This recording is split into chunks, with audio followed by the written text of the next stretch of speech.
During the course of that first couple of weeks and months, we had no premises, so we ended up getting offered a little room at the back, just in the loading bay of the Gaelic Co-op, a little room with a sink in it. So we put a desk in there and a filing cabinet, and that became the first festival office. And we had that for the first 2 years. It gave us a base to begin to grow out from. And from there, the housing executive offered us then, there had been an abandoned bungalow in Alcar. Our programme of activity just grew and expanded, and the parades just grew and people wanted to become part of it.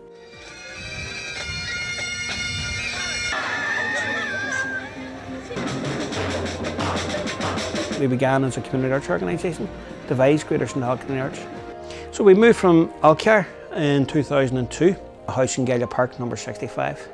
So that for many years then became our base, and was where Greater Shantallow Community Arts really began to flourish.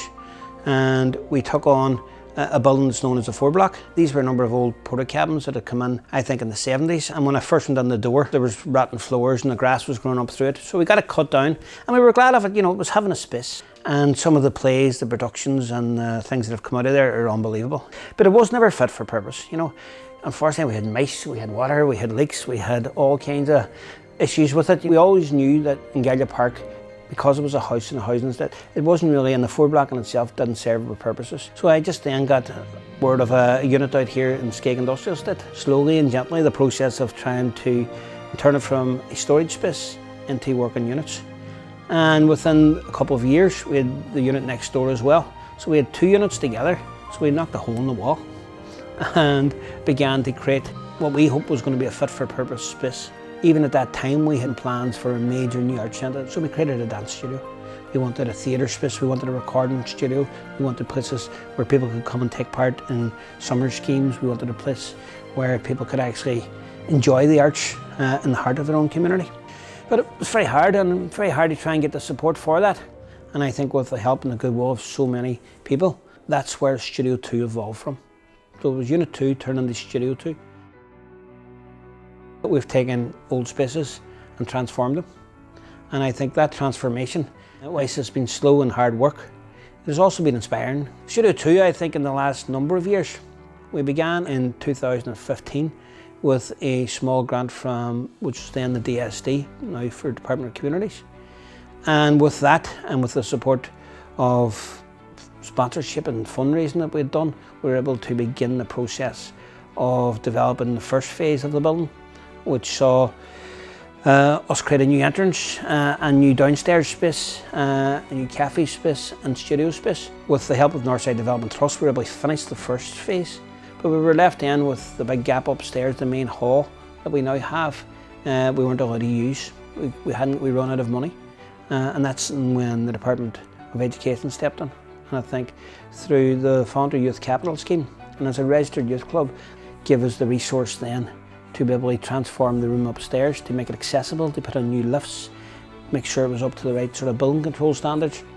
And over the last couple of years then, we've been working to develop that. So we're just at a very happy phase now, I suppose, where despite the year that's been in it in terms of COVID, that we have got our centre in the state of readiness.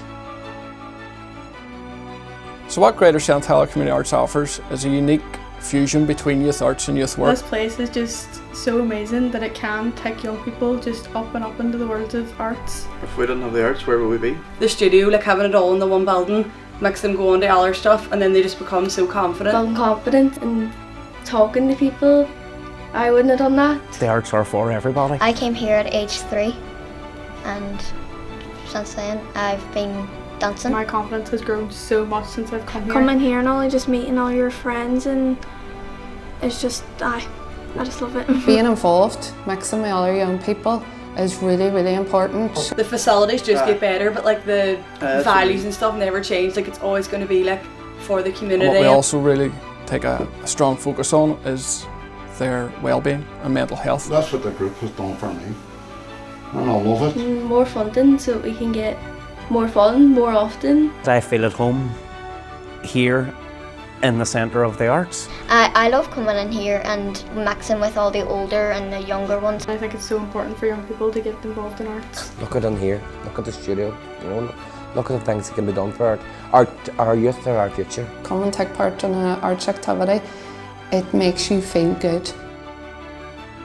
We're sitting here in Skeg, which is the centre of Galia, Shantallow and all the new 15,000 houses is going to be going down the Skeg Road. So there's a population in this community of nearly 50,000, and our hope and aspiration has become at the heart of that community is have community arts and having a arts hub here that we hope to see grow and expand in the time ahead. So we're in these 2 units now. We have ambitions to take the whole site and turn that site into probably what is going to be the north of Ireland's biggest community arts facility, if not the whole of Ireland's.